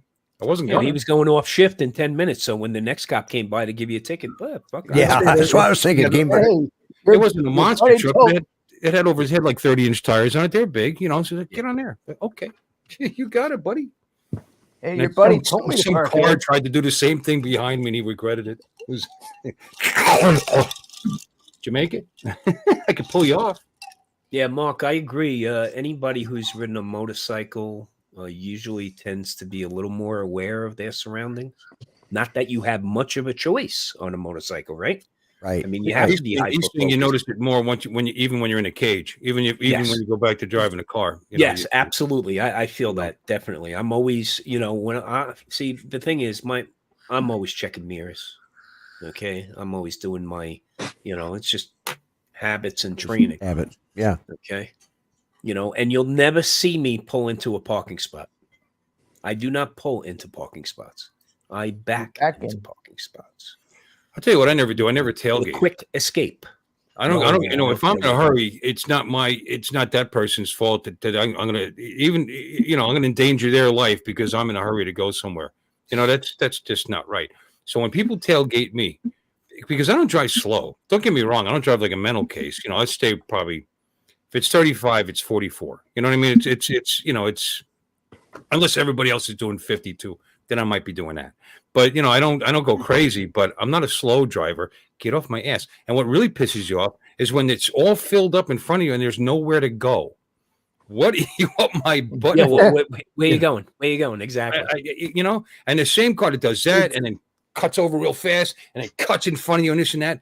And then by the next light, you're right next to them anyway. It's like, what was the point of that? You moron? What was that all about? Yeah, exactly. Yeah. Mm-hmm. I'm always looking 2-3 blocks ahead of me. I don't know. It's good being up higher in a truck because you can see that. Okay. But I'm always looking for the issues before they actually 3 blocks. But you run over a lot of cats like that though. Yeah, well, that's why they put fucking cameras all around these things now. I swear, my wife walked in front of the truck. I didn't have a reasonable out as far as a jury would be concerned because the fucking camera showed it, even though I couldn't see her in front of me. Okay. Yeah, well, your truck could probably stop anyway. It probably has pedestrian. You know what? It took me a month and a half to figure out how to turn off the one behind us. Because, like I said, I back into spots. So I'm backing into a spot. I can see stopping. And it's like, what the fuck? What did I hit? I'd get out. I'd look like nothing. What the fuck was it? Until I finally figured out where they hid that fucking switch to turn that off. And where it really became a problem was me trying to hitch my fucking trailer. Mm. If the sun was shining a certain way, it saw the trailer as an obstacle I was going to hit and then jam the brakes 3 feet away. I get out. I'm like, I'm not even close to the goddamn trailer. But yeah, I got that sorted out. So that's a good thing. Would you be able to drive forward with that? Yes. Oh, no. It doesn't impact you on moving forward. Although it will bring you to an emergency. Look, something in front of me. Back. I would understand. But would it halt the brakes and try to drag it forwards kind of scenario? That's my curiosity there. I've never done it. I've never pulled a trailer or anything like that. So. Oh no. See, when you finally hook up and you're established, you got your connection to the hookup, and you got the little connector. Hook up to your 7-pin connector. Yeah, that gets disabled actually. On the Tundra, when I plug in, a lot of things on the truck get disabled. As you move forward? Well, my lane centering control, the truck almost fucking drives itself these days. Oh yeah. You wouldn't want lane centering if it's gonna like be tailing out behind you with a trailer or anything like that. No. Exactly, Jordan. So what happens is once you hook up to the 7-pin connector, certain things get turned off. Okay, automatically. Certain things get turned on automatically. Like the nice thing about my truck is that I have a tandem axle trailer, because I would never get an RV with a single axle, because especially a bumper pull, because if you get a blowout, it's going to take the truck with you. Okay, so at least with the tandem, I have half a chance of getting it off the road, maybe some wheel well damage, but I'll get it off the road. Okay, but the nice thing that you this would have has, you would less have up and down wobble instead of the horizontal like yeah. side to Well, side you motion. No, he's saying if it turns over, he's saying there's a possibility if I'm driving down the road and this tire blows out, it's likely the trailer's going to tip, and it doesn't care. I'm hooked up. It's going to try to flip the truck also. It would probably just rip off the ball. No, not the ball off, but the hookup would probably. Unfortunately, Bill, because I use a weight distribution hitch, I have not only a ball attached, I have 2 static bars. Right. Okay. So that makes it more likely that it could take you. But it also lessens the likelihood. Yeah, what happens is a weight distribution hitch takes a lot of the weight off of the ball, okay, the tongue. Right. And it moves it through the chassis. Okay. What I missed, Jim? About balls and weights and balls and tongues. I'm sorry, I forgot, Jim. I know. I gotta watch those buzzwords, Jim, with you. Okay. But Tom, when he said ball being ripped off, Jim went quiet. Yeah, tongue and ball in the same sentence. Everybody's face contorted. Yeah, exactly. But what's really cool about the truck is it has the braking is electronic, so it sends messages to the trailer. Right. And if it feels that the trailer is swerving at all, it sends individual braking instructions to the 4 brakes on the trailer. Okay, so that's pretty cool. Before you would ever notice it in the wheel. Like if you're driving, if you're pulling a trailer and it starts to sway on you, you never touch your truck brakes. You reach for your trailer brakes and you just nudge them a little. Okay, just nudge them a little to get it aligned. But this Tundra actually has electronic sensing, so it before you even notice it, it's already taken care of it. That's pretty cool. Hey, Brian. Yeah. The other nice Brian. thing is Hey, it's Brian. got. Hey, Brian. Hey, Brian. The other thing it does, which is pretty cool, is it does what's called straight path assist. So once I line up, I take the fun away from people at campgrounds, because when somebody pulls in, okay, with a trailer, everybody comes out with their lawn chairs and a beer to watch. Okay. Yeah. So what's cool about this is once I line the trailer up with the spot I want to pull into, I hit a button and I take my hands off the steering wheel and I just work the gas and it brings it into the spot itself. Wow. Okay. So cool shit, man. Cool shit. Yeah, we had a first fifth wheel we had. We were going down to Texas for the winter, and going through. I just got past Fort Worth, and I blew a tire on I think back driver's side. It's tandem axle. Blew a tire on it. And it's like, shit, and it beat up the wheel well. I got out there and I had to drive it into the closest shop I could find. There happened to be one up the road, and they charged me a small fort. They sold me a wheel and everything, not just repairing the tire. It's like, really? They sold anyways. So then I get down to oh hell, what is it? Down there where the Texas Rangers Museum is at, Mike. Arlington. Yeah. Oh, Waco. Waco, yeah. I blew one on the other side at Waco, and same axle the other side. So I pull in there, and they said, all these tires you got on this trailer are on recall. They needed D class size tires, and they put C class on them, because of the weight. And so I had to carry them 2 damn blown tires all over Texas and Oklahoma before I could get them exchanged, because I had to take them back where I bought it. It's like, yeah. But I pull into the campground there in Waco where the Texas Ranger Museum is at. And like you said, everybody comes out there with their lawn chairs to watch you back in. I pull in there and I get out and, everything's set up. And the guy says, I want to look at the way you got your hitch hooked up.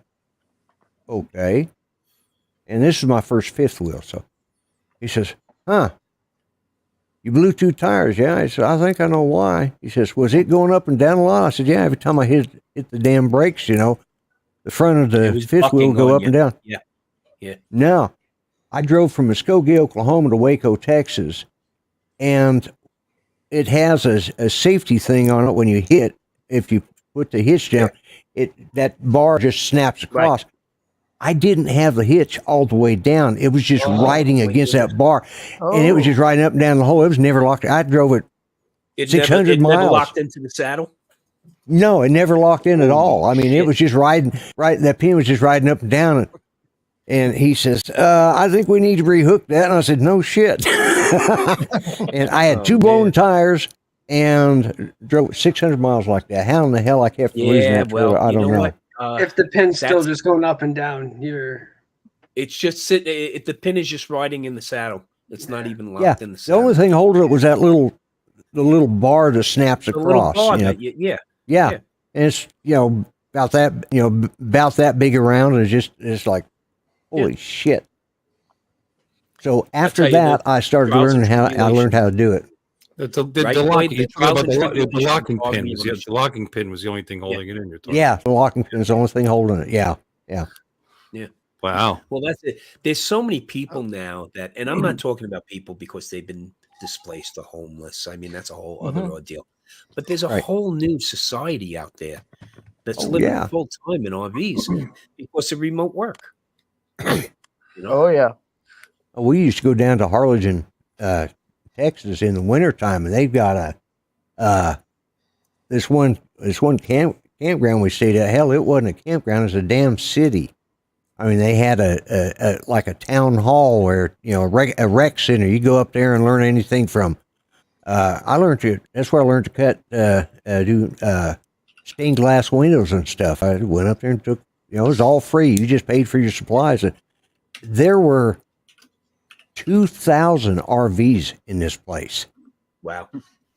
That is and on the other, there was a brick wall on one side, and on the other side, they had buildings or houses that you could buy there too. So a lot of people would bring their trailers down, park them for the winter, and leave them. I found the spot actually in California that sent me an ad. We're gonna go stay there because we got a free couple of days there from the dealership.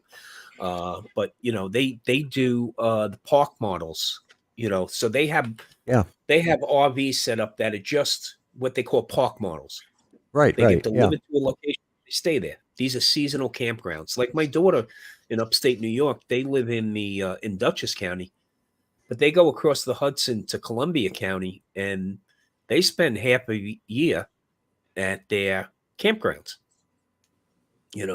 So a lot of people, and now a lot of campgrounds I'm finding, Lloyd, also have cabins. Oh, yeah. So they rent cabins out. Not everybody has an RV. So, you want to go out and hang with friends and all, and they can come out and stay in the cabins, if you have an RV.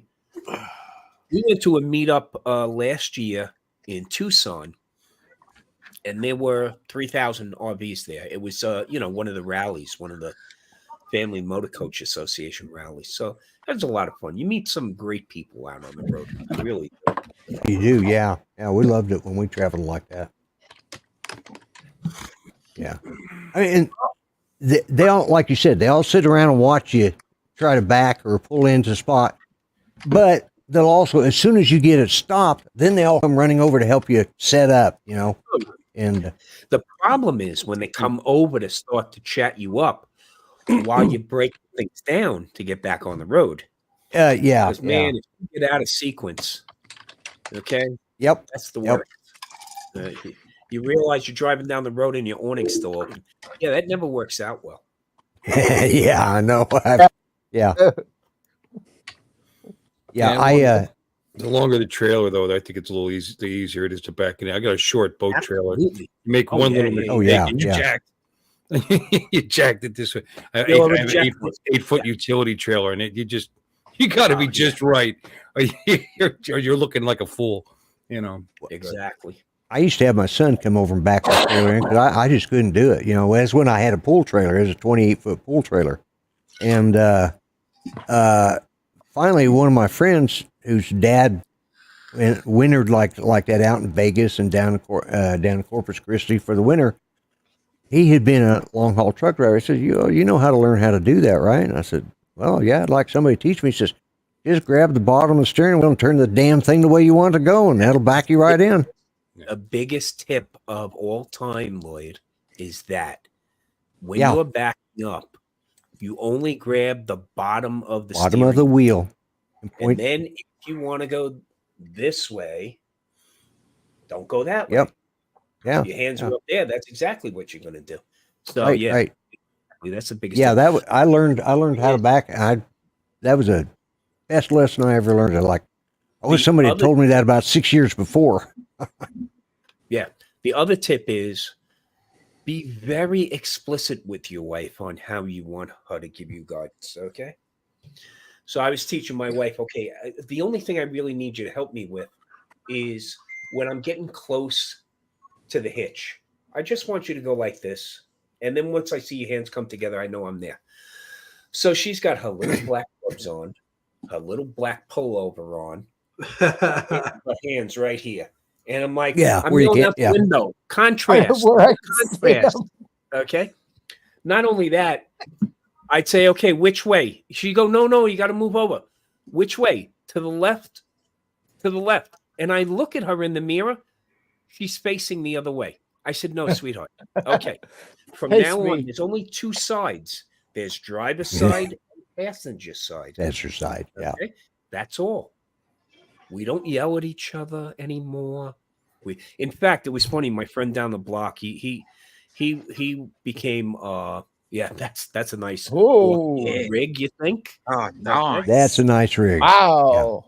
Yeah. Except I need to get a team to help my wife climb up into the and then they come around and help me up. Yeah, Mark sent that. What is that actually for? Mark White sent that. It's a mod. It's a mod. Yeah. It looks like a cross between an RV and a monster truck.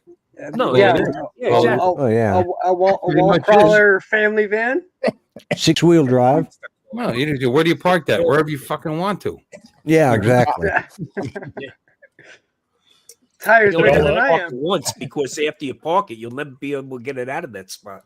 You know. When we first what's in your way. When we bought our first camper, I was still in the wheelchair. And so Judy, she didn't know how to back, and we had one of these Chevy vans that had my wheelchair lift in it and everything, so, and I wasn't driving that, so obviously, and she didn't know how to back a trailer. So my cousins, the two of them, got together. One of them worked in a metal fabricating shop, and he made a stainless steel L bracket, just, about this wide, same all the way around, and they formed it into an L. Then they took a torch and cut through the stainless steel big enough to put a ball right there. Then they took 2 bolts and used a torch to cut the holes there. They mounted it to the front bumper.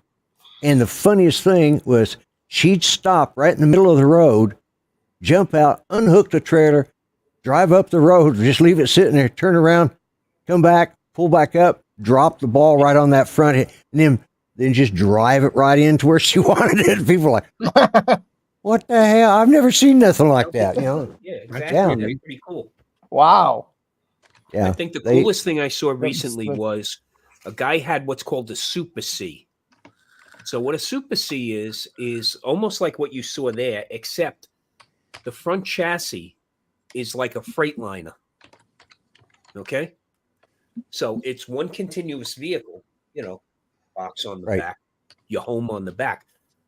But, the big problem with those is when you get someplace and you hook up, now you got nowhere way to get around. So, of course, you're going to tow something.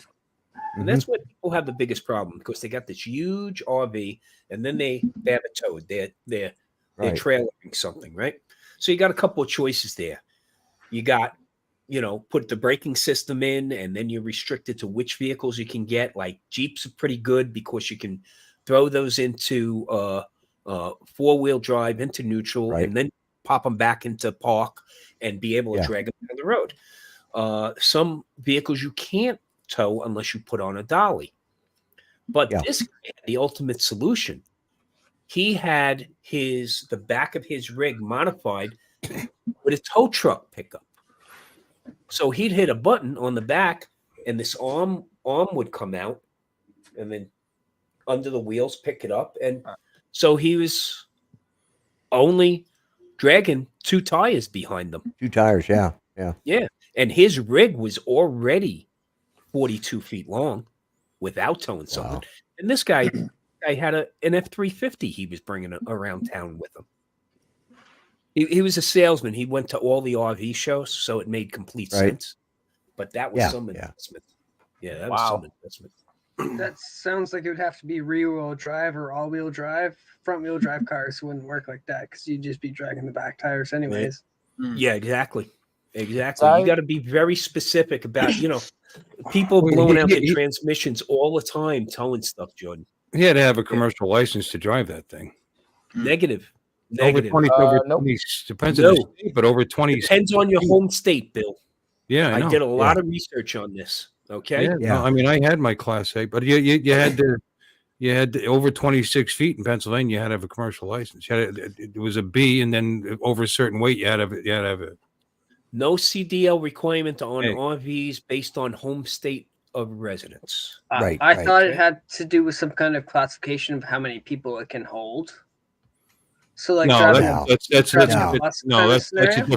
different license. That's a bus driver certificate. That's a transport. Yeah, there's a different certification for that. If you remove 2 seats from a bus, would it not become a Class A though? No, you'd have to. It only qualifies as a domicile. Like I actually get to write, interest off on my RV, off my taxes because it's considered another home, a livable space. Yeah, just like you actually, you know what? It might have been. Now that I'm reaching into my memory banks, I think it was based on 26,000 pounds, not 26. It's usually based on weight, Bill. Yeah, unless you drive up to 80,000. That are passengers. That's what I thought. I drove tractor trailer, but even with that license, you couldn't do passenger. I couldn't drive a school bus. It's a different. No, that's a different you cert. have to get another cert on there, right? I looked into that extensively about getting the, whether I had to maintain a CDL or not for it, which I didn't, and I wasn't going to go through the effort of it because on our job we drove everything. We didn't require CDLs, of course, because we emergency services.